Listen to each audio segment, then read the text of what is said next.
नमस्कार, मैं रित शेखावत टीम सीएलसी फिजिक्स की ओर से जेई पीवाईक्यू सॉल्यूशन की सीरीज में आज लेके आया हूं वर्क पावर एंड एनर्जी। तो बहुत ही इंपॉर्टेंट टॉपिक है। इस टॉपिक को शुरू करने से पहले थोड़ा हम सीएलसी के बारे में भी बात कर लेते हैं, जिसने हमें ये प्लेटफॉर्म प्रोवाइड किया है। तो सीएलसी सीकर में पिछले 30 साल से ये सीकर की सबसे पुरानी कोचिंग है, जो पिछले 30 साल से जेई, नीट और एनडीए के अंदर काम कर रही है और सीकर का बहुत ही उत्कृष्ट परिणाम दे रही है। तो अब बिना कोई देरी के हम आगे बढ़ते हैं वर्क पावर एनर्जी के सॉल्यूशन पे। तो क्वेश्चन नंबर 1 है, इनमें हमें करेक्ट स्टेटमेंट फाइंड करना है, सही कथन का चयन करना है। तो पहला जो स्टेटमेंट है वो है, अगर हम एक कुएं से बाल्टी को बाहर निकालते हैं तो जो हमारा कार्य होगा, जो व्यक्ति का कार्य होगा, जो पर्सन उसे बाहर निकाल रहा है उसका कार्य होगा, वो नेगेटिव होगा या पॉजिटिव होगा। तो देखिए, जब हम किसी ऑब्जेक्ट को ऊपर की तरफ खींच रहे हैं तो ऑब्वियसली हमारा फोर्स भी ऊपर की तरफ लग रहा है। तो फोर्स ऊपर लग रहा है, डिस्प्लेसमेंट भी ऑब्जेक्ट का ऊपर ही है, यानी फोर्स और डिस्प्लेसमेंट सेम डायरेक्शन में है। तो जब बल और विस्थापन समान दिशा में होते हैं तो वर्क पॉजिटिव, कार्य धनात्मक होता है। यानी कि जो फर्स्ट स्टेटमेंट है ये हो गया आपका इनकरेक्ट। सेकंड स्टेटमेंट में आते हैं, इसमें कहा गया है कि ग्रेविटेशनल फोर्स का जो वर्क डन होगा वो नेगेटिव होगा। तो ग्रेविटेशनल फोर्स का जो डायरेक्शन है वो डाउनवर्ड डायरेक्शन में होता है, डिस्प्लेसमेंट अपवर्ड डायरेक्शन में, अपोजिट डायरेक्शन में, यानी वर्क डन हो जाएगा नेगेटिव। तो ये स्टेटमेंट बिल्कुल करेक्ट है। Third statement, work done by friction on a body sliding down and incline. तो जब कोई बॉडी इंक्लाइन पे स्लाइड डाउन करती है तो ऑब्वियसली फ्रिक्शन का फोर्स उस पे ऊपर की तरफ लगेगा, यानी डिस्प्लेसमेंट के अपोजिट डायरेक्शन में, तो नेगेटिव होगा। तो ये स्टेटमेंट भी incorrect. Fourth statement, work done by an applied force on a body moving on a rough horizontal plane with uniform velocity is zero. Uniform velocity का मतलब है नेट वर्क डन उस बॉडी पे zero होगा, लेकिन friction का force क्योंकि लग रहा है, डिस्प्लेसमेंट भी है, तो फ्रिक्शन का फोर्स नेगेटिव वर्क करेगा। कोई और फोर्स हो सकता है जो पॉजिटिव वर्क कर रहा है, इक्वल एंड अपोजिट, इसलिए उसका वेलोसिटी मेंटेन्ड है। अदरवाइज ये जो स्टेटमेंट है इनकरेक्ट है, क्योंकि फ्रिक्शन का फोर्स तो नेगेटिव होगा। Final statement, work done by the air resistance on an oscillating pendulum is negative. तो ऑसिलेटिंग पेंडुलम में आप जानते हो फ्रिक्शन, जो एयर ड्रैग लगता है, उसी की वजह से फाइनली उसकी काइनेटिक एनर्जी जीरो हो जाती है, यानी काइनेटिक एनर्जी को डिक्रीज करने वाला फोर्स है ये, तो इसका वर्क डन नेगेटिव होगा। तो ये स्टेटमेंट भी करेक्ट है। तो statement B and E only are correct, so option 1 will be the correct answer. Question number 2 पे आ जाते हैं। ये जो सवाल है इसमें थोड़ा सा कॉन्सेप्ट कॉलिजन का भी लग रहा है, कंप्लीटली इनइलास्टिक कॉलिजन हो रहा है बुलेट और ब्लॉक के बीच में। तो इस सवाल को आप सेंटर ऑफ मास वाले चैप्टर में भी रख सकते हो, लेकिन बहुत ही हल्का सा कॉन्सेप्ट है, इसको हम यहां पे भी सॉल्व कर सकते हैं वर्क पावर एनर्जी में भी। तो ये एक बुलेट है जिसकी मास तो है 0.1 kg और ये 400 मीटर पर सेकंड की स्पीड से आ रही है। 3.9 kg के इस ब्लॉक के अंदर एम्बेड हो जाती है, जिसके बाद में ये जो टोटल मास है इस ऑब्जेक्ट का ये हो जाएगा 4 kg। तो इनिशियल और फाइनल मोमेंटम को हम इक्वेट करके और इसकी फाइनल वेलोसिटी निकालेंगे, क्योंकि कंप्लीटली इनइलास्टिक कॉलिजन है, अप्रत्यास्थ टक्कर है, तो गतिज ऊर्जा की कुछ हानि हो जाएगी। तो हम डायरेक्ट मैकेनिकल एनर्जी या इसकी चेंज इन काइनेटिक एनर्जी को वर्क डन बाय फ्रिक्शन के इक्वेट नहीं कर सकते हैं। पहले यहाँ कॉलिजन के बाद कितनी स्पीड होगी वो हमें फाइंड करना होगा। तो मोमेंटम कंजर्वेशन से देखिए, इसका इनिशियल मोमेंटम तो है 400 इंटू 0.1 यानी 40 इक्वल टू फाइनल मोमेंटम हो जाएगा 4 kg मास हो गया इंटू स्पीड मान लो इसकी हो गई v। तो फाइनल इसकी कॉलिजन के बाद स्पीड होगी 10 मीटर पर सेकंड। अब ये 10 मीटर पर सेकंड की स्पीड से चलती हुई बॉडी 20 मीटर डिस्टेंस जाके रेस्ट पे आ गई, 20 मीटर डिस्टेंस पे जाके रेस्ट पे आ गई। तो इसकी जो काइनेटिक एनर्जी थी वो वर्क डन बाय फ्रिक्शन ने खत्म कर दी, मतलब work done by friction negative है तो वो चेंज इन काइनेटिक एनर्जी के बराबर हो जाएगा, लॉस इन काइनेटिक एनर्जी के बराबर हो जाएगा।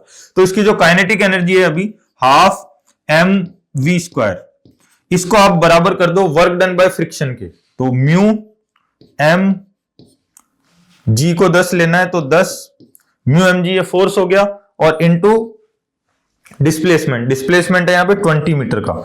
तो ये आंसर आ जाएगा, म्यू इक्वल टू हो जाएगा, ये 4 से 4 कैंसिल हो गया, और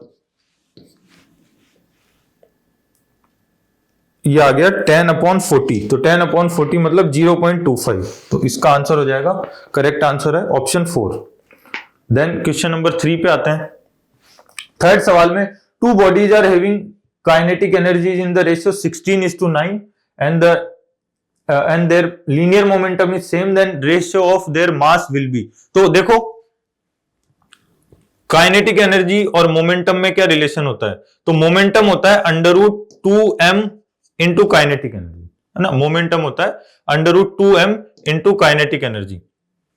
दोनों का लीनियर मोमेंटम सेम है, तो दोनों का लीनियर मोमेंटम सेम है, तो √2m1k1 ये इक्वल टू हो जाएगा √2m2k2। √2m1k1 equal to √2m2k2। Momentum को इक्वेट कर दिया हमने। अब हमें निकालना है रेशियो ऑफ देयर मासेस, तो ratio of their masses will be m1/m2 equal to k2/k1, यानी कि इनका जो रेशियो ऑफ मास है वो काइनेटिक एनर्जी के इनवर्स हो जाएगा। तो यहां से आंसर आ जाएगा आपका 9:16, सेकेंड ऑप्शन। क्वेश्चन नंबर 4 पे आ जाते हैं। इस सवाल में आपको दिया गया है कि दो मोटर है जिनसे हम पानी को ऊपर उठा रहे हैं। एक मोटर 300 केजी पानी को 5 मिनट में ऊपर उठाती है और दूसरी मोटर 50 केजी वाटर को 2 मिनट्स में 100 मीटर की हाइट पे लेके जाती है। तो उनकी पावर का रेशियो क्या होगा? पावर का रेशियो हमें दे रखा है, एक्स हमें फाइंड करना है। तो देखो इन दोनों की जो पावर है, पावर होती है वर्क डन अपॉन टाइम। तो वर्क डन कितना हो गया? वर्क डन होता है mgh। तो यहां पे हम पावर, फर्स्ट की पावर तो हो जाएगी m 300 kg, g h है यहां पे कितना 100 मीटर, अपॉन में टाइम है 5 मिनट्स। सेकेंड वाली जो मोटर है उसके लिए P2 हो जाएगा, m है उसका, वो भी 300 kg वाटर को ही लेके जा रही है, सॉरी 50 kg वाटर को उठा रही है, तो m 50, g h उसका भी 100 है और अपॉन में टाइम है 2 मिनट्स। तो आप ये रेशियो निकालोगे तो P1/P2 इक्वल टू g और 100, ये तो आपस में कैंसिल हो गए, और ये 50 ऊपर 300 है, तो 12/5 ये आ गया 12/5। तो P1/P2 आ गया 12/5। अब हमें सवाल में दे रखा है कि ये रेशियो जो है वो 3√x अपॉन √x प्लस 1 के इक्वल है। तो आप इसको सॉल्व कर लो, ये इधर मल्टीप्लाई होंगे, क्रॉस मल्टीप्लाई करके x की जब आप वैल्यू निकालोगे तो x की वैल्यू आ जाएगी 16, है ना। x की वैल्यू 16 आएगी, √16 4 है, तो ये 4 × 3 12 हो गया, और यहाँ पे 4 + 1 5 हो गया, तो 16 इसका आंसर हो जाएगा, थर्ड ऑप्शन। फिफ्थ सवाल पे आ जाते हैं। ये जो क्वेश्चन है ये 2023-24 के हम PYQs की बात कर रहे हैं यहाँ पे, तो इन 2 सालों में ही कोई 4 बार आ चुका है ना, और आप पीछे के PYQ देखेंगे तो और आपको ये अनगिनत बार ये सवाल मिलेगा। तो बहुत ही इंपॉर्टेंट क्वेश्चन है, और ऐसा सवाल है जिसका रिजल्ट आपको बिल्कुल देखते ही याद ही हो जाना चाहिए। तो इसमें कांस्टेंट पावर डिलीवर हो रही है, इंस्टेंटली इनिशियली रेस्ट पे था, डिस्टेंस जो है वो टाइम के साथ कैसे रिलेटेड होगी ये हमें फाइंड करना है। तो देखो पावर कांस्टेंट है, तो पावर इक्वल टू आपको पता है F.V होता है ना। F.V में मैं F को लिख रहा हूं mdv/dt, मास इंटू एक्सेलरेशन, यानी mdv/dt, और ये v भी है साथ में, इक्वल टू p। dt को आप इधर लेके आओ तो ये v/dv इक्वल टू हो जाएगा p/m dt। इसको हम इंटीग्रेट कर देते हैं, तो पहली बार इंटीग्रेट करेंगे तो ये आ जाएगा v²/2 equal to p/m into t। तो v इक्वल टू हो गया √2p/m d। ये वेलोसिटी आ गई। अब आप वेलोसिटी से जब डिस्प्लेसमेंट निकालोगे तो वेलोसिटी तो आ गई √2m/p इंटू टी की पावर 1/2। इसको जब आपको डिस्प्लेसमेंट निकालना है तो एक और बार इंटीग्रेट करना होगा, तो एक और बार इंटीग्रेट करेंगे तो s इक्वल टू आ जाएगा टी की पावर 1/2 का इंटीग्रेशन टी की पावर 3/2 अपॉन में 3 और ऊपर 2, तो √2m/p इंटू 2/3 टी की पावर 3/2। तो s इक्वल टू फाइनली हो गया √8m/9p t⁻³ 3/2। तो इस रिजल्ट को आप चाहो तो डायरेक्ट याद ही कर लो, क्योंकि इतनी बार ये क्वेश्चन आ चुका है कि याद रखने में भी फायदा ही है। तो t की पावर जो है 3/2 इस सवाल का तो आंसर हो गया। छठे सवाल पे आते हैं। देखो फिर से सेम क्वेश्चन आ गया, इसमें भी वही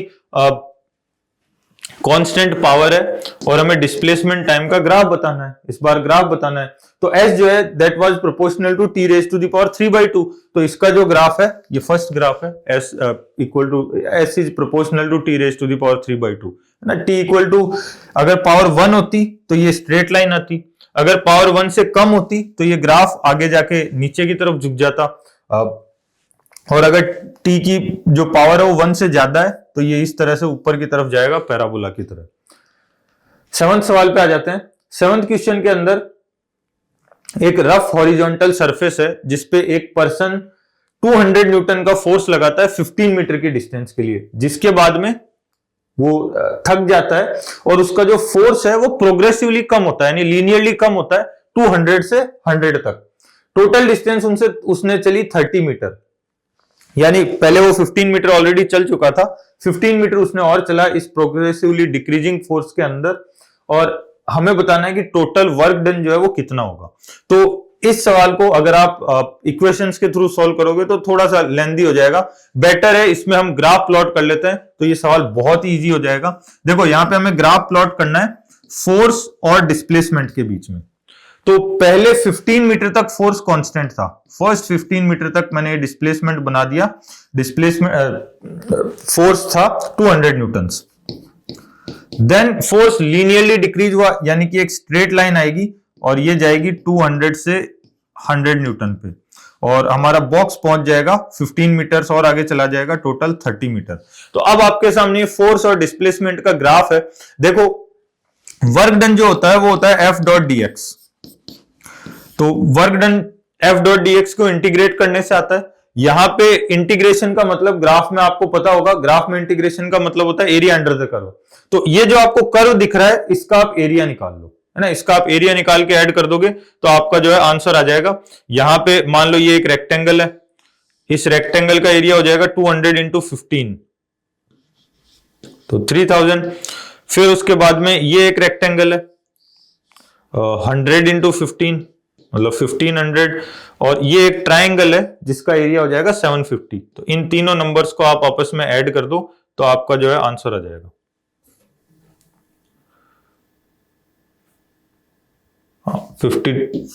5250 आंसर। नेक्स्ट सवाल पे आते हैं।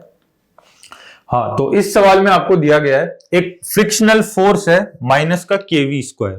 इसके अंडर में क्योंकि फ्रिक्शन का फोर्स है, नेगेटिव फोर्स है, तो ये स्पीड को कम करेगा, और जो इनिशियल काइनेटिक एनर्जी थी वो कम होके हो गई 1/8 mv02। तो अगर आपकी काइनेटिक एनर्जी यानी कि हाफ mv² इक्वल टू हो जाती है 1/8 mv0 का स्क्वायर के, तो इसका मतलब हुआ अगर इसको हम सॉल्व करते हैं तो v इज इक्वल टू आ जाएगा v0/2, यानी स्पीड जो है इस 10 सेकेंड्स के टाइम में हाफ हो गई है। तो इनिशियली 10 मीटर पर सेकेंड थी, मतलब फाइनल स्पीड हो गई है 5 मीटर पर सेकेंड। तो स्पीड 10 से 5 पे आ गई 10 सेकेंड्स के अंदर, और हमें बताना है इस k की वैल्यू क्या होगी। तो देखो जो आपका एक्सेलरेशन है वो हो जाएगा यहाँ पे F/m, तो माइनस का k/m v²। एक्सेलरेशन को हम लिख सकते हैं dv/dt। बस अब इसको इंटीग्रेट करना है तो ये हो जाएगा माइनस का k/m dt is equal to dv/v²। तो दोनों तरफ आप इंटीग्रेट कर दीजिए, और टाइम जो है उसकी लिमिट तो हो जाएगी 0 से 10 सेकेंड्स, और वेलोसिटी हो जाएगी इनिशियली थी 10 मीटर पर सेकेंड, फाइनली 5 मीटर पर सेकेंड। तो इसको जब हम सॉल्व करते हैं तो k की वैल्यू है 10⁻⁻⁴ kg पर मीटर जो है आ जाएगी। 8th के बाद में हम आते हैं 9th क्वेश्चन पे। 9th जो सवाल है इसमें हमें दिया है कि 200 ग्राम की ये बुलेट है, इसको हमने 90 जूल की काइनेटिक एनर्जी देके भेजा है। तो पहले हम स्पीड निकाल लेते हैं, क्योंकि इस तरह के सवाल आपने काइनेमेटिक्स में भी देखे होंगे। वहां पे दे रखा होता है कि एक बुलेट है वो अपनी मान लो 1/3 स्पीड जो है वो लूज कर जाएगी किसी पर्टिकुलर डिस्टेंस में, तो कितनी दूर जाके वो रुकेगी। उसी तरह का ये भी सवाल है, बस इसमें स्पीड नहीं दे रखी है, काइनेटिक एनर्जी दे रखी है। तो हम पहले स्पीड निकाल लेते हैं। हाफ m जो है 200 ग्राम का मतलब हो गया 1/5 kg, ऐसा यूनिट में रखना है। तो 200/1000 मतलब 1/5 kg। तो हाफ m v स्क्वायर या u स्क्वायर, इनिशियल स्पीड को u लिखते हैं, तो ये है 90 जूल। इसको आप सॉल्व करोगे तो u तो आ जाएगा आपका 30 मीटर पर सेकेंड। ऐसे ही जब इसकी काइनेटिक एनर्जी होगी 40 जूल, तो जब हम काइनेटिक एनर्जी को 40 लिखेंगे तो ये फाइनल स्पीड हो जाएगी इसकी 20 मीटर पर सेकेंड। यानी ये जो बुलेट है इसको हमने इस स्विमिंग पूल के अंदर फायर किया तो ये 30 से इसकी स्पीड घट के हो गई 20 मीटर पर सेकेंड 1 सेकेंड के अंदर, 1 सेकेंड में हुई है। तो हम इसका रिटार्डेशन निकाल लेते हैं। रिटार्डेशन होता है v minus you upon T, तो 1 सेकेंड में 10 का डिफरेंस आ गया, यानी रिटार्डेशन हो गया 10 मीटर पर सेकेंड स्क्वायर। अब हमें बताना यह है कि ये कंप्लीटली रेस्ट पे कब आएगी। तो अब जब हमारे पास एक्सेलरेशन है और हमें डिस्प्लेसमेंट निकालना है तो हम फॉर्मूला लगाएंगे v square is equal to u square plus 2as।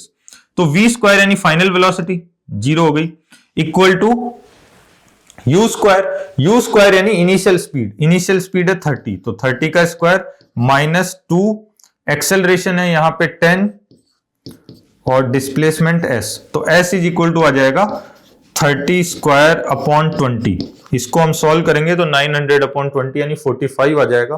तो आंसर जो है ऑप्शन 1 करेक्ट हो जाएगा।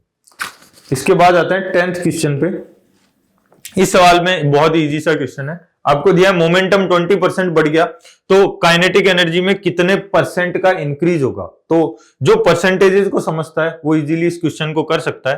काइनेटिक एनर्जी जो है वो होती है p स्क्वायर अपॉन 2m। जब बॉडी का मास सेम है तो उसकी काइनेटिक एनर्जी को हम लिख सकते हैं p स्क्वायर बाय 2m। तो अगर आप इसका मोमेंटम जो है 20% इंक्रीज करते हो तो 20% इंक्रीज का मतलब हुआ 1.2p बन गया, तो 1.2p का स्क्वायर अपॉन में 2m। अब इसको हम सॉल्व करेंगे तो 1.2 का स्क्वायर होता है 1.44। तो हमारी जो नई काइनेटिक एनर्जी है वो आ गई 1.44 into initial kinetic energy. Percentage increase means final minus initial upon में इनिशियल, तो इंटू 100, तो ये आप करोगे तो आ जाएगा 44%। अगले सवाल पे आ जाते हैं। इस सवाल में ये भी अगेन बहुत इजी सा क्वेश्चन था। फिजिक्स में ऐसे काफी क्वेश्चंस पिछले कुछ सालों से आ रहे हैं जिनमें आपको कुछ भी नहीं करना होता, सिंपल फॉर्मूला बेस्ड क्वेश्चंस होते हैं, देख के हम आंसर कर सकते हैं। तो ये भी कुछ वैसा ही सवाल है। देखो बॉल को हमने h हाइट से छोड़ा था और ये h/2 हाइट तक ही गई, तो इसकी काइनेटिक एनर्जी में कितने का लॉस हुआ या मैकेनिकल एनर्जी में कितने का लॉस हुआ। तो 50% हाइट पे आई, इसका मतलब लॉस जो है वो 50% हो गया, 50% लॉस हो गया, 50% बची रह गई energy.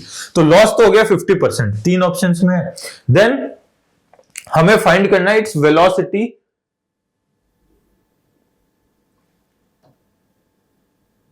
The percentage loss of its total energy as well as velocity of ball before it strikes the ground. तो पृथ्वी तल से टकराने से पूर्व इस गेंद का वेग कितना होगा। तो देखो जो गेंद का वेग होता है वो होता है √2gh। यहां पे जब ये h/2 हाइट से नीचे आएगी तो इसकी चाल कितनी हो जाएगी, हाइट की जगह हम रख देंगे h/2। तो ये चेंज जो इसकी टकराने से पहले इसकी फिर से स्पीड होगी नीचे आने पे वो हो जाएगी √gh। तो 50% का लॉस और √gh इसकी स्पीड हो गई। देन 12th क्वेश्चन पे आ जाते हैं।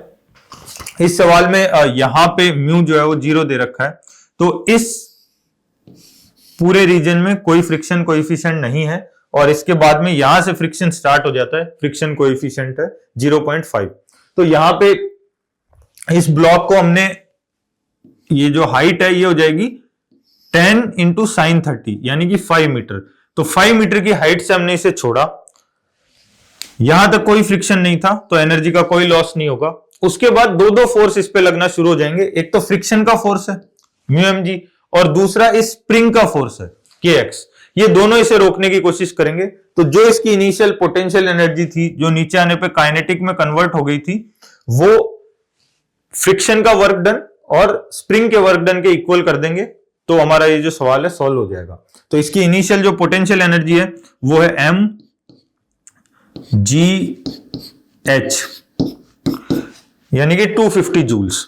अब ये कन्वर्ट हुई हाफ kx स्क्वायर में, तो हाफ k दे रखा है मैं 100, तो half into 100 into x square plus friction में, तो फ्रिक्शन में एनर्जी का लॉस हो गया म्यू एम जी एक्स, है ना, एक्स डिस्प्लेसमेंट तक ही फ्रिक्शन भी लगेगा। तो जो स्प्रिंग ने और फ्रिक्शन का वर्क डन किया है, नेगेटिव में वर्क करेंगे दोनों, तो इसके जो वर्क डन का मैग्नीट्यूड है वो बराबर कर दिया इसके मैंने काइनेटिक एनर्जी के, या आप बोल सकते हो इनिशियल पोटेंशियल एनर्जी के। तो इस इक्वेशन को जब हम सॉल्व करेंगे तो ये इजीली सॉल्वेबल इक्वेशन है, x इक्वल टू 2 आ जाएगा। तो हाँ, x इक्वल टू 2 आ जाएगा। तो इसका जो आंसर है वो हो जाएगा थर्ड ऑप्शन।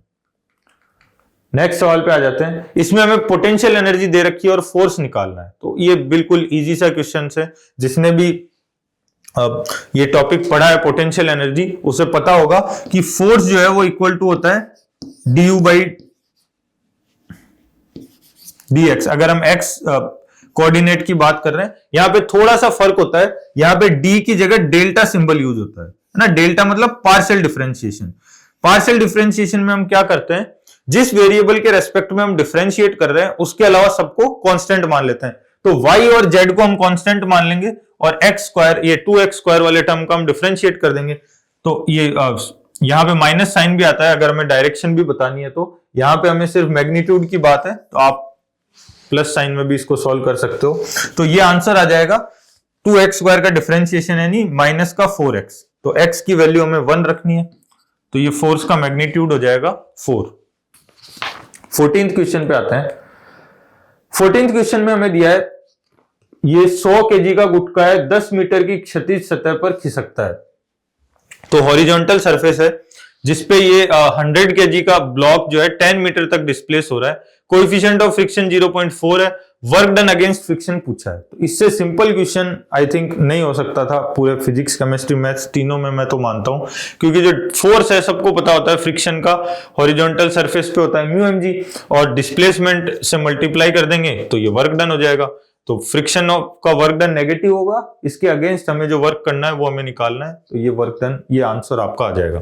तो म्यू 0.4 है, m दे रखा है 100, g को भी 10 ले लेते हैं और s को भी 10 ले लेते हैं। तो ये मल्टीप्लाई आप करोगे तो ये आ जाएगा 4000। 14th के बाद आ जाते हैं 15th क्वेश्चन पे। 15th क्वेश्चन अगेन ये भी बिल्कुल इजी क्वेश्चन है।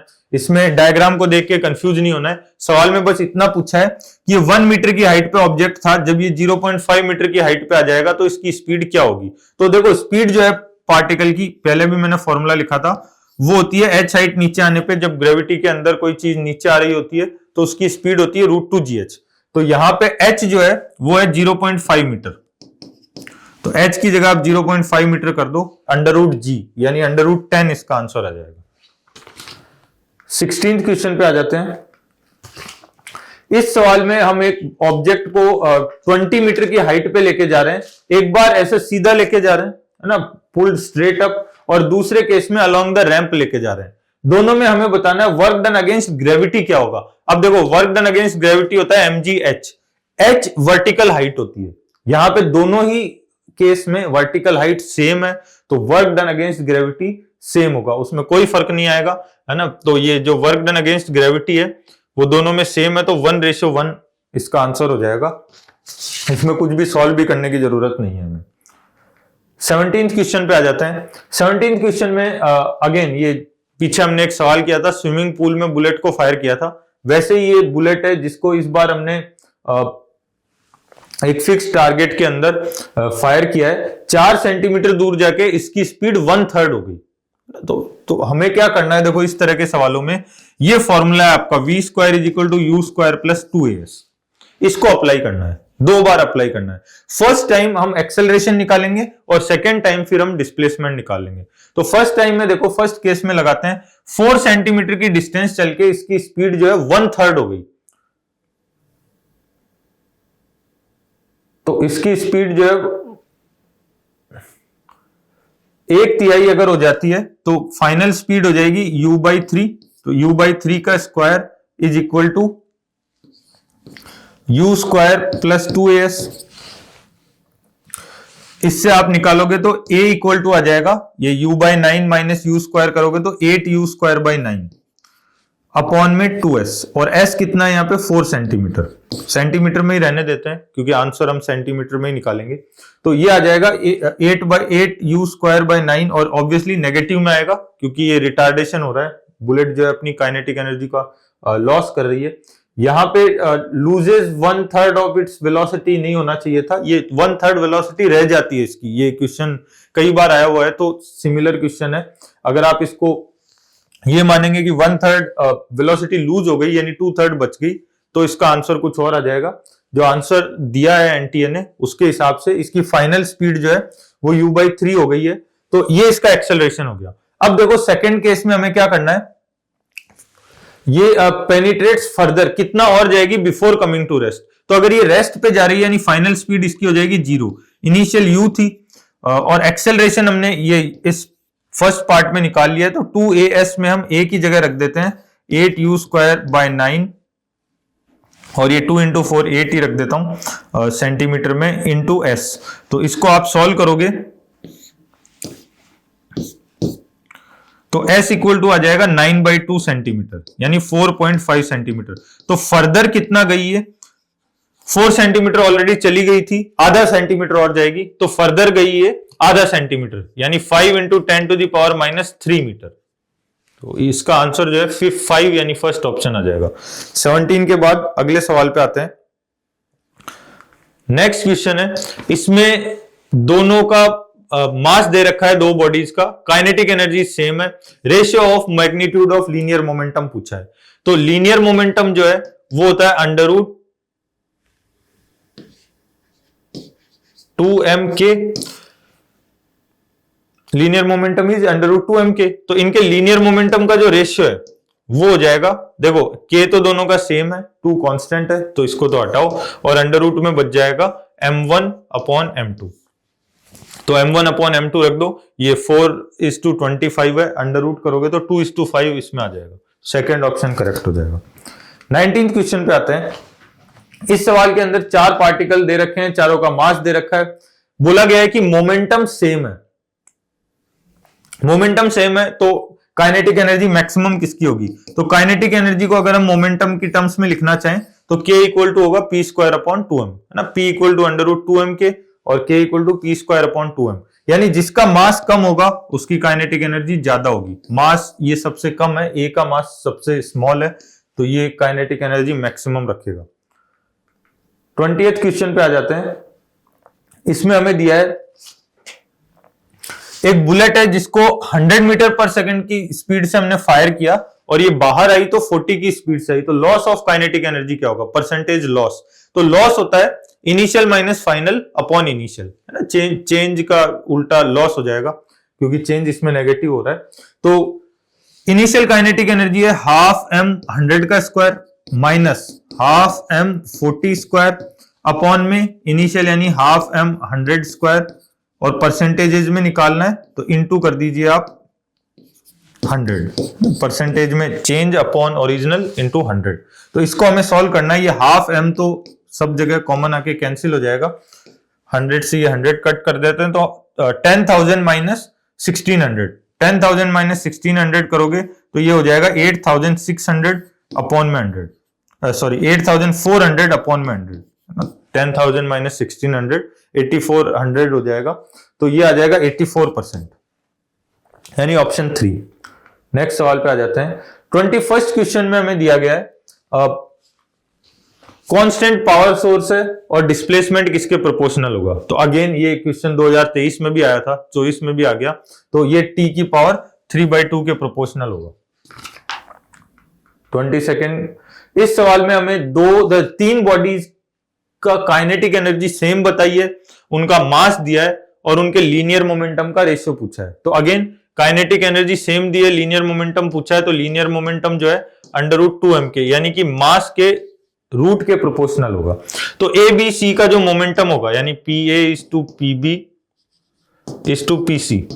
ये इक्वल टू होगा √ma कितना है 400 ग्राम, तो इसको मैं केजी में रख रहा हूं, तो ये हो जाएगा 0.4 √में 1.2 1.6, अब इसको थोड़ा सिंप्लीफाई करना पड़ेगा, तभी हम इन ऑप्शंस में से आइडेंटिफाई कर पाएंगे। तो आप देख सकते हो, अगर मैं इनको सबको अंदर 10 से मल्टीप्लाई कर दूं तो ये हो जाएगा 4:12:16, यानी कि 2:2√3:4, और इसको 2 से डिवाइड कर दूं तो ये 1:√3:2 हो जाएगा। तो रेशियो में हम अगर इसको सिंप्लीफाई करें तो ये रेशियो आ जाएगा 1:√3:2, यानी कि थर्ड ऑप्शन। 23rd सवाल पे आ जाते हैं। 23rd क्वेश्चन के अंदर हमें दिया है एक स्थिर कण है जो दो भागों में बट गया। दो भागों में बट गया तो सेम ऑब्जेक्ट अगर दो पार्ट्स में ब्रेक होता है तो उसका मोमेंटम सेम रहता है, यानी इस सवाल में ये जो दो पार्ट्स हैं इनका मोमेंटम सेम होगा। अब हमें बताना है काइनेटिक एनर्जी का रेशियो क्या होगा। तो देखो, काइनेटिक एनर्जी को मैं लिख सकता हूं p²/2m। काइनेटिक एनर्जी को p²/2m लिख सकते हैं। इसके हिसाब से काइनेटिक एनर्जी जो है मास के इनवर्सली प्रोपोर्शनल हो जाएगी। तो Ka/Kb ये इक्वल टू हो जाएगा, सॉरी हमें Kb/Ka बताना है, तो Kb/Ka ये इक्वल टू हो जाएगा, इनवर्सली प्रोपोर्शनल है तो Ma/Mb ना, Ma/Mb। आप देखोगे जो फर्स्ट ऑप्शन है वो लिखा है Mb/Ma, तो ये उल्टा लिखा हुआ है इसलिए गलत है। ध्यान रखना, मास के इनवर्स प्रोपोर्शनल होगा, डायरेक्ट प्रोपोर्शनल नहीं होगी काइनेटिक एनर्जी। तो फिर इसमें से कौन सा ऑप्शन करेक्ट होगा? तो फिर हमें वेलोसिटी का भी रेशियो चेक करना पड़ेगा। तो देखो, काइनेटिक एनर्जी को मैं लिख सकता हूं मोमेंटम इंटू वेलोसिटी अपॉन 2, है ना। मोमेंटम mv, तो mv²/2 यानी काइनेटिक एनर्जी हो गई। तो इस हिसाब से अगर मैं काइनेटिक एनर्जी का रेशियो लेता हूं तो वेलोसिटी के डायरेक्टली प्रोपोर्शनल हो गई। तो kb ऊपर लिखा है तो vb/va, यानी कि सेकंड ऑप्शन जो है वो करेक्ट है। थर्ड ऑप्शन ऑब्वियसली इनकरेक्ट है, दोनों की काइनेटिक एनर्जी डिफरेंट है। और फोर्थ ऑप्शन में तो मोमेंटम के रेशियो में ही काइनेटिक एनर्जी को बता दिया, तो मोमेंटम तो सेम है दोनों का, यानी ये भी 1:1 ही है एक तरह से। तो थर्ड और फोर्थ ऑप्शन इनकरेक्ट है। 24th क्वेश्चन में आते हैं। ये इस सवाल के अंदर हमें एक ब्लॉक है जिसको 10 न्यूटन का फोर्स लगा के और 10 मीटर की हाइट पे ऊपर लेके जाना है। Work done against friction force बताना है। तो फ्रिक्शन का फोर्स जो इंक्लाइन प्लेन पे होता है, आपको पता होगा, फ्रिक्शन यहाँ पे नॉर्मल जो है वो mg cos थीटा के बराबर होता है। तो फ्रिक्शन का फोर्स हो जाता है μmg cos थीटा, और इस फोर्स को अगर हम डिस्प्लेसमेंट s से मल्टीप्लाई कर दें तो ये वर्क डन आ जाएगा। तो इसमें भी कुछ नहीं करना है, वैल्यूज रखनी है। म्यू हमें दिया है 0.1, m 1 kg का ब्लॉक है, g को 10 सवाल में दे रखा है, cos 60 डिग्री है तो 1/2 हो जाएगा, और डिस्प्लेसमेंट भी 10 मीटर की हो रही है। तो ये हो गया आपका 5 जूल। 25th क्वेश्चन पे आ जाते हैं। 25th क्वेश्चन में हमें फोर्स दे रखा है, मास दे रखा है और पावर पूछी है। तो देखो, फोर्स अपॉन मास ये आपको दे देगा एक्सेलरेशन। तो इस ऑब्जेक्ट का एक्सेलरेशन हो जाएगा 3t प्लस 3t²j। ये हो गया एक्सेलरेशन। अब क्या करना है, एक्सेलरेशन को अगर हम इंटीग्रेट करें तो हमारे पास वेलोसिटी आ जाएगी। तो वेलोसिटी भी निकाल लेते हैं। वेलोसिटी हो जाएगी इसकी 3t²/2i प्लस t³j, है ना। t² का इंटीग्रेशन t³/3, 3 से 3 कैंसिल हो जाएगा, ये वेलोसिटी आ जाएगी। अब देखो, ये वेलोसिटी है और ये फोर्स है, हमें बतानी है पावर। तो पावर क्या होती है? Power equal to F.v। तो फोर्स और इस वेलोसिटी का डॉट प्रोडक्ट करना है, तो आप I वाले टर्म को I से मल्टीप्लाई करोगे तो ये कितना आ जाएगा 6 × 3/2 यानी कि 9। तो 9t, एक यहां से और 2 यहां से, 9t³ प्लस t³ को इससे मल्टीप्लाई करेंगे तो 6t⁵5। तो 9t³ प्लस 6t⁵5। तो ये सारे ऑप्शंस जो हैं इन्होंने सिमिलर से ही दिए हैं, इनमें से फोर्थ ऑप्शन जो है वो करेक्ट हो जाएगा। नेक्स्ट सवाल पे आते हैं। इस सवाल में एक गोली को हमने क्षैतिज, एक तोप से एक गोले को दागा है, तो तोप जो है वो पीछे की तरफ आएगा। अगेन दोनों का मोमेंटम सेम होगा, तो ये मोमेंटम और काइनेटिक एनर्जी का ही सवाल है। तो मोमेंटम जो है वो तो सेम होगा, और काइनेटिक एनर्जी का रेशियो पूछा है तो k = p²/2m। तो काइनेटिक एनर्जी मास के इनवर्सली प्रोपोर्शनल है। तो ratio of kinetic energy of artillery, तो kinetic energy of 1 upon kinetic energy of 2 equal to, inversely proportional है मास के, तो m2/m1। ये इसका आंसर हो जाएगा। देन आ जाते हैं 27th क्वेश्चन पे। 27th क्वेश्चन अगेन बहुत ही इजी सा क्वेश्चन है, जो परसेंटेजेस को समझता है देख के टिक कर सकता है कि भाई जब काइनेटिक एनर्जी 36 टाइम्स बढ़ गई तो मोमेंटम, क्योंकि under root of kinetic energy के प्रोपोर्शनल होता है, तो काइनेटिक एनर्जी को आप 36 टाइम बढ़ाओगे तो मोमेंटम जो है वो बढ़ जाएगा 6 टाइम। तो momentum is 6 times of initial momentum. 6 time increase मतलब 500% इंक्रीज है ना, 6 टाइम हो गया, इसका मतलब 500% इंक्रीज हो गया।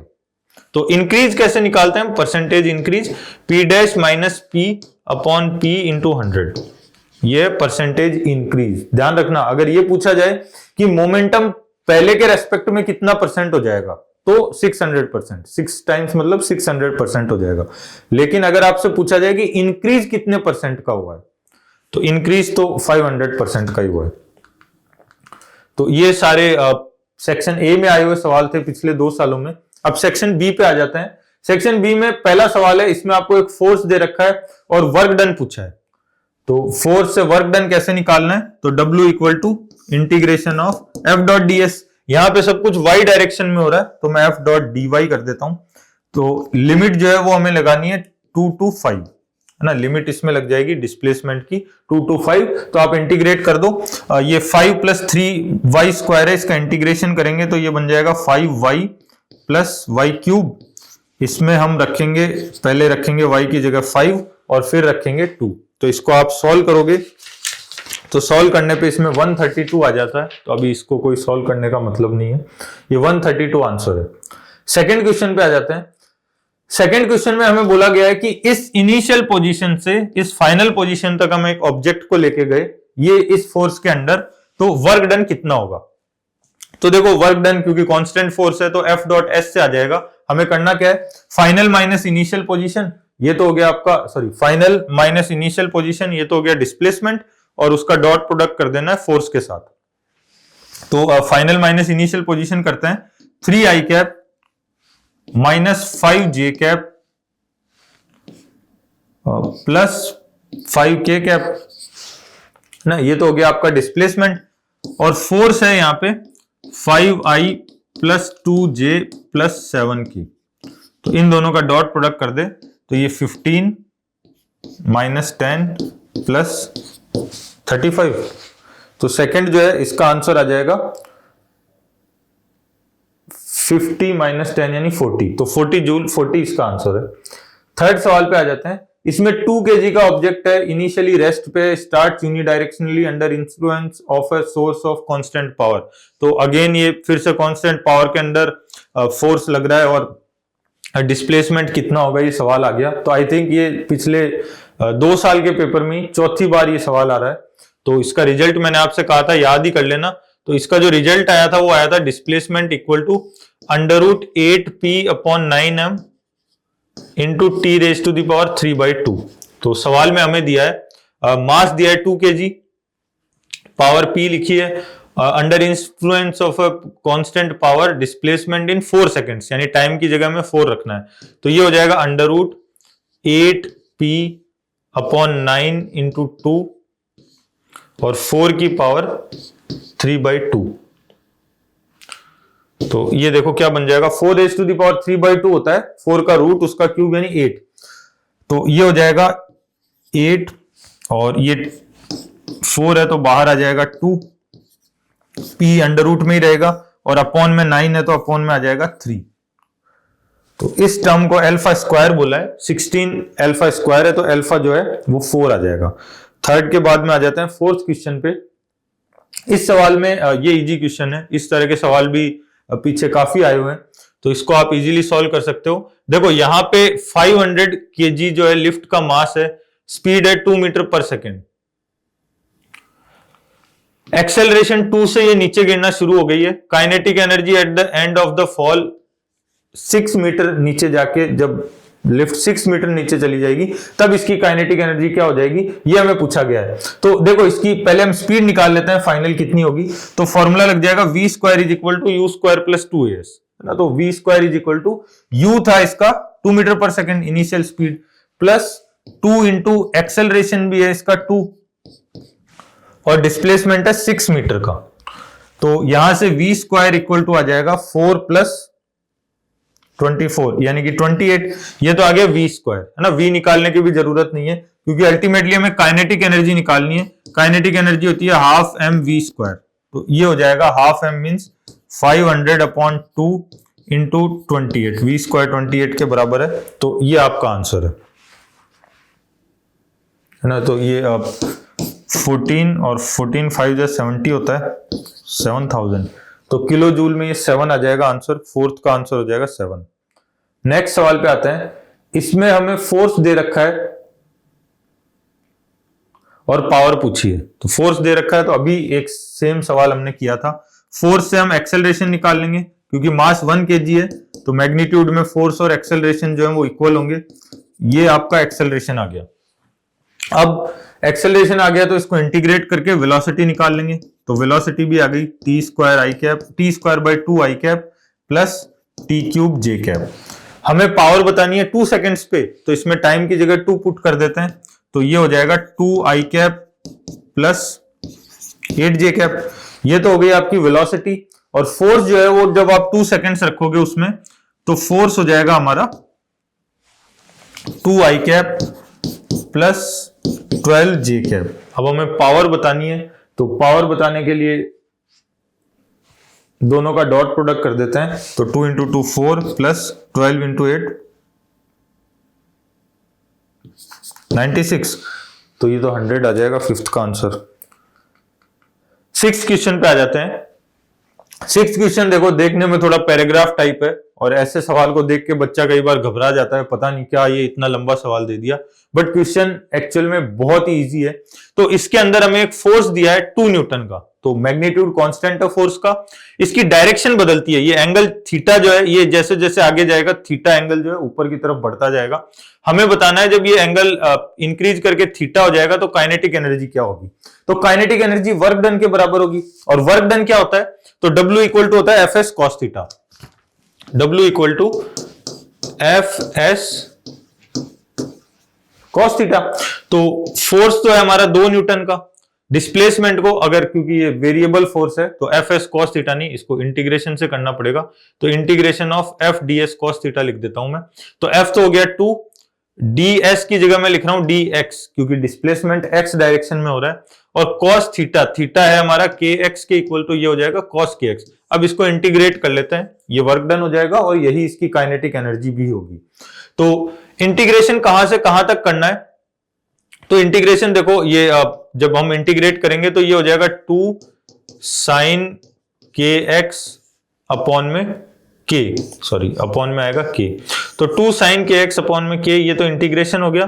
और लिमिट जो लगानी है वो लगानी है 0 से थीटा तक, क्योंकि जो हमें पीछे आंसर दे रखा है, जिस फॉर्म में हमें आंसर लाना है वो है E equal to n by k sine theta. तो थीटा की टर्म्स में फाइनल आंसर को रखना है। तो 0 से थीटा आप लिमिट लगा दो, तो ये हो जाएगा 2 साइन थीटा अपॉन में के।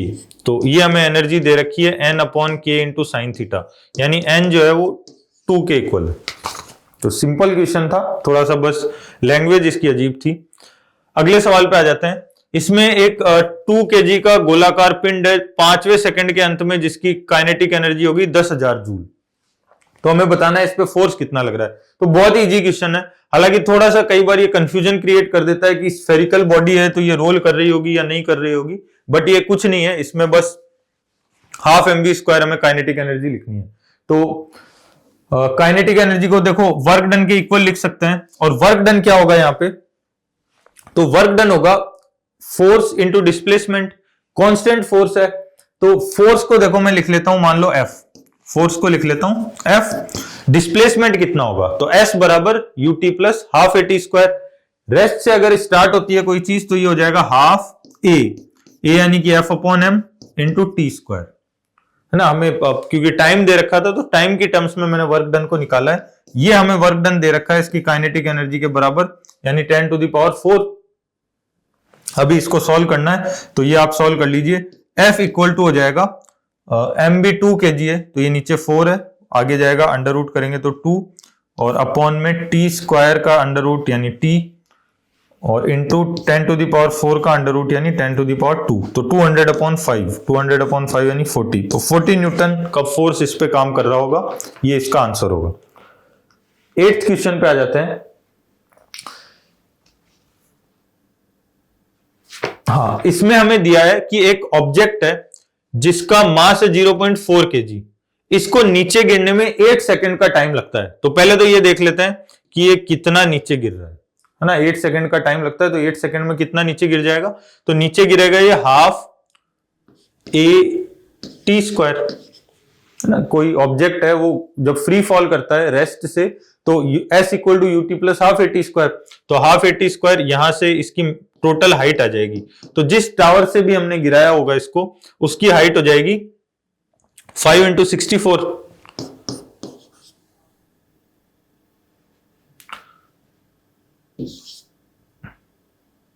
तो 5 × 64 अगर हम करते हैं तो ये आ जाएगा 320 मीटर, है ना। 320 मीटर आ गया। अब हमें बताना है कि लास्ट सेकंड में इसकी काइनेटिक एनर्जी में कितना लॉस हुआ। लास्ट सेकंड का क्या मतलब हुआ? तो लास्ट सेकंड का मतलब है 8 सेकंड इसको टोटल लगे हैं, तो 7th सेकंड के एंड पे ये जहां पे भी था वहां से नीचे गिरा होगा लास्ट सेकंड में, तो 7th सेकंड के एंड में कहां पे था वो देखते हैं हम। तो 7th सेकंड के एंड में अगर देखना है तो टाइम की जगह आप 7 रख दीजिए, तो ½ AT² करेंगे, तो ये देखो ये आ जाएगा 5 × 49, 5 × 49 यानी 245।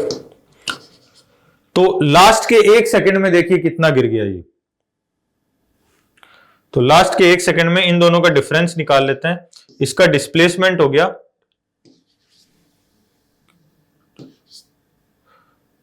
75 मीटर, तो 75 मीटर का डिस्प्लेसमेंट हुआ है, तो चेंज इन पोटेंशियल एनर्जी क्या हुआ होगा? mgh, है ना। Change in potential energy mgh, m दे रखा है 0.4 × g × h, तो ये इसका लास्ट सेकंड में लॉस ऑफ काइनेटिक एनर्जी हो जाएगा। तो इनको मल्टीप्लाई करोगे आप 75 × 4 को, तो ये 300 आ जाएगा। 9th क्वेश्चन पे आते हैं। 9th सवाल में देखो क्या हो रहा है। इसमें 10 ग्राम का पार्टिकल है, रिटार्डेशन यानी नेगेटिव एक्सेलरेशन दिया है इसको 2x का, और लॉस ऑफ काइनेटिक एनर्जी बताना है कितना होगा x की टर्म्स में। तो loss of kinetic energy work done bye जो भी फोर्स है, रिटार्डिंग फोर्स है, इसके वर्क डन के इक्वल हो जाएगा। तो देखो F जो है वो होता है m × a, तो F हो जाएगा माइनस का m × 2x, ये तो हो गया फोर्स। अब हमें वर्क डन निकालना है, तो वर्क डन हो जाएगा इंटीग्रेशन ऑफ F.dx। तो इसका अगर हम इंटीग्रेशन करते हैं तो ये आ जाएगा माइनस का mx², हाँ mx², क्यों 2x का इंटीग्रेशन जो है वो हो जाएगा x²/2, तो 2 से 2 कैंसिल, वर्क डन हो गया माइनस का mx²। तो यही इसका लॉस इन काइनेटिक एनर्जी भी है, यानी लॉस इन काइनेटिक एनर्जी हो गया mx²। तो अब हम वैल्यूज रख देते हैं इनकी। ये m तो हमें दे रखा है 10 ग्राम्स, 10 ग्राम का मतलब हुआ 10/1000 इंटू x² इक्वल टू, सवाल में हमें क्या दिया है कि ये हमें बराबर करना है 10/x⁻⁻n के। तो 10/x⁻⁻n है, ये इक्वल टू हो जाएगी x/10⁻n। तो x/10⁻n इक्वल टू है x²/100 यानी x/10⁻2 के। तो यहां से n जो है वो आपका 2 आ जाएगा। अगले सवाल पे आ जाते हैं। 10th question. इसमें देखो क्या हो रहा है। इसमें एक ऑब्जेक्ट को हमने h1 हाइट से गिराया, नीचे जाके टकराया और वापस h2 हाइट तक ही आया, क्योंकि टक्कर में कुछ काइनेटिक एनर्जी का लॉस हो जाता है, तो फाइनल पोटेंशियल एनर्जी इनिशियल से थोड़ी कम होगी। तो इनिशियल हाइट थी h1, फाइनल हाइट हुई h2। इसमें हमें दिया है कि ratio of velocities of the body just before and after hitting the ground. तो जस्ट बिफोर स्पीड थोड़ी ज्यादा होगी, तो स्पीड कितनी होगी? जस्ट बिफोर मान लो होगी v1, जस्ट आफ्टर हो गई v2। तो ये रेशियो हमें दे रखा है 4। ठीक है, अब हमें निकालना क्या है? हमें निकालना है percentage loss in kinetic energy, गतिज ऊर्जा में प्रतिशत हानि। तो प्रतिशत हानि मतलब प्रारंभिक ज्यादा है तो प्रारंभिक माइनस अंतिम अपॉन में अंतिम गतिज ऊर्जा। तो प्रारंभिक गतिज ऊर्जा यानी कि ½ mv1 का स्क्वायर माइनस ½ mv2 का स्क्वायर अपॉन में इनिशियल काइनेटिक एनर्जी यानी हाफ एम V1 का स्क्वायर। इसको सॉल्व करेंगे तो हमारा आंसर आ जाएगा। तो इसको परसेंटेज में निकालना है तो इंटू 100 भी करना पड़ेगा। तो इसको सॉल्व करते हैं। देखो हाफ एम ये तो एक कॉमन टर्म है, ये तो सब तरफ से कैंसिल हो जाएगा। V1 square minus V2 square को मैं लिख सकता हूं 1 minus V2 square upon V1 square into हमें करना है 100। तो V1 अपॉन V2 4 है, तो V2 अपॉन V1 हो जाएगा 1/4 और उसका स्क्वायर करेंगे तो 1/16। इसको आप सॉल्व करोगे तो 1 माइनस 1/16 यानी 15/16। तो 15/16 इंटू 100 ये हमारा फाइनल आंसर है। अब इसको हमें x/4 के इक्वल करना है, क्योंकि x/4 बोला है सवाल ने। तो इक्वल टू x/4 करके अब आप इसको सॉल्व कर लीजिए।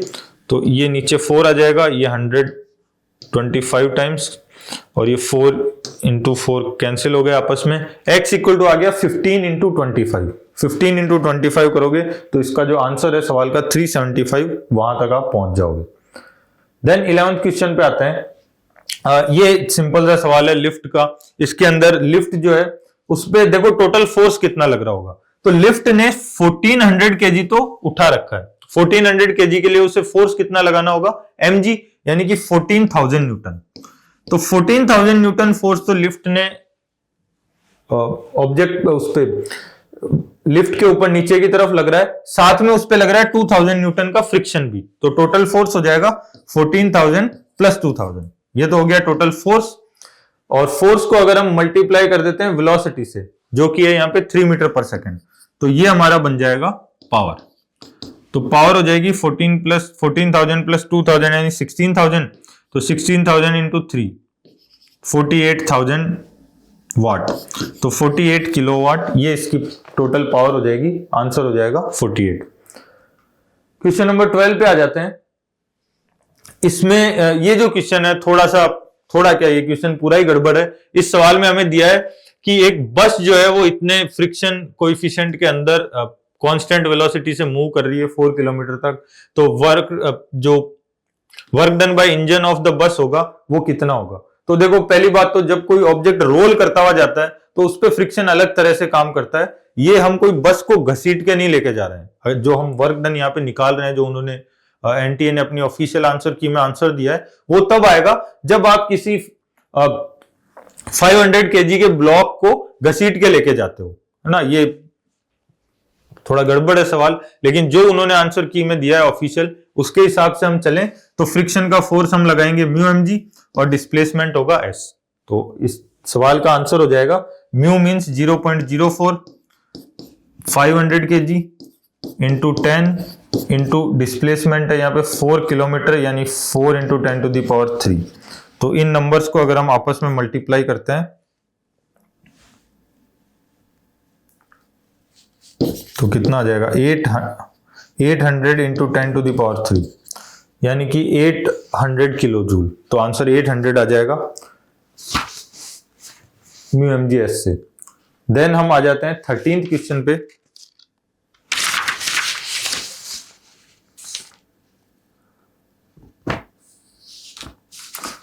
हाँ, car accelerates from rest with speed u और इसकी एनर्जी दे रखी है हमें E। तो E जो है वो तो इक्वल टू हो जाएगा हाफ mv स्क्वायर, है ना। फाइनल जो काइनेटिक एनर्जी है हाफ mv स्क्वायर हो जाएगी। इसके बाद क्या हुआ, हमें बताना है energy required to accelerate it from u to 2u। तो u टू 2u का मतलब हुआ हमें एनर्जी में देखो कितने का चेंज करना है, हाफ m 2u का square minus half m u square. तो ये आ जाएगा 3/2 mu स्क्वायर यानी कि हाफ mu स्क्वायर का 3 टाइम्स। तो इनिशियल जो इसके हमने एनर्जी दी थी वो E दी थी हाफ mu स्क्वायर, तो अभी हमें 3 टाइम्स E देनी पड़ेगी। आंसर हो जाएगा 3। 14th क्वेश्चन पे आ जाते हैं। ये बिल्कुल सीधा सवाल है। हमें एक फोर्स दिया है और पूछा है कि 2 to 4 मीटर तक डिस्प्लेस करने में वर्क डन कितना होगा। तो work done integration of f dot dx यानी कि ये हो जाएगा 5x dx। लिमिट हमें यहां पे लगानी है 2 to 4, तो ये हो जाएगा 5/2 4 स्क्वायर माइनस 2 स्क्वायर।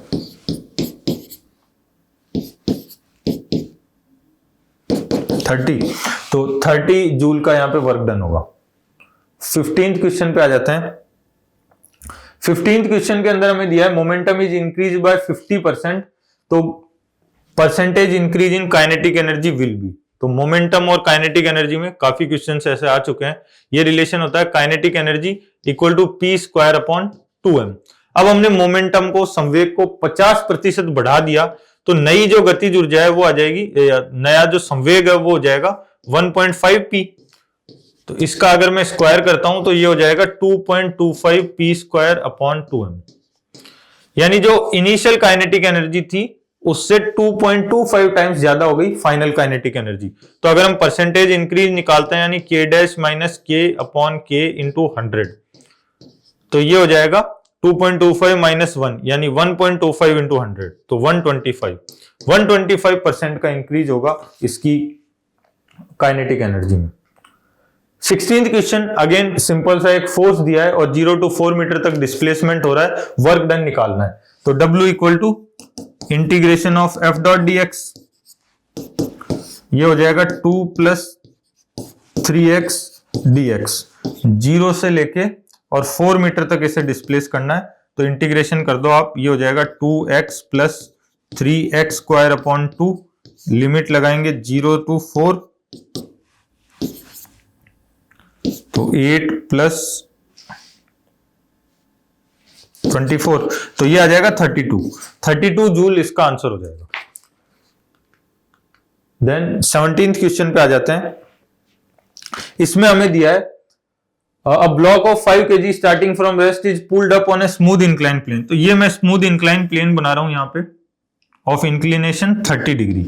इसके ऊपर हम एक ऑब्जेक्ट को पकड़ के ऊपर खींच रहे हैं 5 kg के ब्लॉक को, और इसका एक्सेलरेशन है 1 मीटर पर सेकंड स्क्वायर। तो ऊपर की तरफ इतने एक्सेलरेशन से खींच रहे हैं हम इस 5 kg के ब्लॉक को, और हमें पूछा है power delivered by pulling force at t equal to 10 seconds. तो हमें इंस्टेंटेनियस पावर बतानी है 10 सेकंड्स पे कितनी होगी। तो सबसे पहले तो फोर्स निकालते हैं, हमें कितना लगाना पड़ रहा है इस पे। तो देखो आपको नीचे की तरफ फोर्स लग रहा होगा इस पे mg sin theta, sin theta 1/2 है, तो mg यानी 50 इंटू 1/2, 25 न्यूटन का इस पे पीछे की तरफ फोर्स लग रहा है।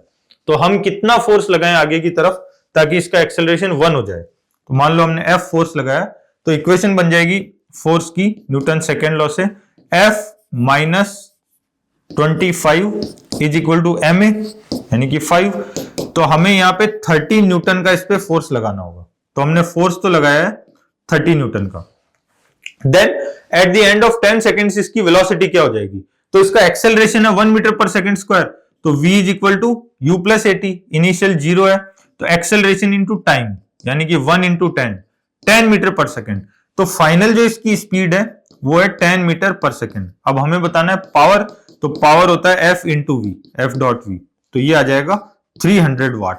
300 वाट ये इसकी पावर हो जाएगी। 18th क्वेश्चन पे आ जाते हैं। यहां पे देखो क्या हो रहा है, body of mass 5 kg is moving with a momentum of 10 kg metre पर सेकेंड। तो बॉडी ऑफ मास 5 kg की है और मोमेंटम दिया है 10 kg मीटर पर सेकेंड। तो पहले इसकी इनिशियल काइनेटिक एनर्जी हम निकाल लेते हैं, ये हो जाएगी p स्क्वायर अपॉन 2m। तो ये आ गया 10, तो 10 जूल ये इसकी इनिशियल काइनेटिक एनर्जी हो गई। अब हमने क्या किया, 2 न्यूटन का फोर्स अप्लाई किया 5 सेकेंड्स तक। 2 न्यूटन का फोर्स 5 सेकेंड्स तक अप्लाई किया। तो आपको पता है फोर्स इंटू टाइम ये होता है इंपल्स, आवेग, है ना, हिंदी में आवेग बोलते हैं, इंग्लिश में इंपल्स, यानी चेंज इन मोमेंटम, संवेग में परिवर्तन। तो संवेग में इसमें परिवर्तन होगा F इंटू टी, यानी कि 10 kg मीटर पर सेकेंड का। तो इनिशियल मोमेंटम था 10 और इंक्रीज हो गया, तो टोटल मोमेंटम हो गया 20, और फाइनल काइनेटिक एनर्जी हो जाएगी 20 का स्क्वायर अपॉन 2m। तो ये आ जाएगी 40 जूल, ये आ जाएगी 40 जूल। तो इनिशियल काइनेटिक एनर्जी थी 10 जूल, फाइनल है 40 जूल। तो हमें निकालना है increase in the kinetic energy. तो 40 माइनस 10 यानी 30 जूल का यहाँ पे इंक्रीज हुआ है। देन 19 क्वेश्चन, इसमें फोर्स दिया है, डिस्प्लेसमेंट दिया है, वर्क डन पूछा है। तो ये स्टैंडर्ड क्वेश्चन है। Again W equal to integration of F dot dx, तो ये हो गया integration of 3x square plus 2x minus 5। इसको आप इंटीग्रेशन कर लो x के साथ में, तो ये x cube plus x square minus 5x आ गया। इसमें हम लिमिट लगा देंगे 2 to 4, तो लिमिट लगानी है 2 to 4। आप इसको सॉल्व करोगे तो इसका आंसर जो है 58 वो आपको मिल जाएगा। तो बहुत ही इजी क्वेश्चंस थे। देखा हमने ज्यादातर जो सवाल थे इस टॉपिक से, वर्क पावर एनर्जी से, वो सीधे सीधे फॉर्मूला बेस्ड क्वेश्चंस आ रहे हैं, स्पेशली पिछले 2 सालों से। तो जो बेसिक फॉर्मूले हैं अगर आप वो भी क्लियर कर लेते हो तो आपके इस चैप्टर से आने वाले मेजोरिटी क्वेश्चन सॉल्व हो जाएंगे। और अच्छी बात यह है कि इस चैप्टर से काफी क्वेश्चंस आ रखे हैं, है ना, काफी टाइम लग गया हमें सॉल्व करने में। यहाँ पे अगर हम सेक्शन बी की बात करें तो 2 सालों में 19 क्वेश्चन आ चुके हैं, और सेक्शन ए में तो शायद 27 सवाल थे। तो काफी क्वेश्चंस आ रहे हैं, फॉर्मूला बेस्ड सवाल आ रहे हैं, तो बहुत ही इजीली आप इस चैप्टर के अंदर स्कोर कर सकते हो। इसी के साथ थैंक यू।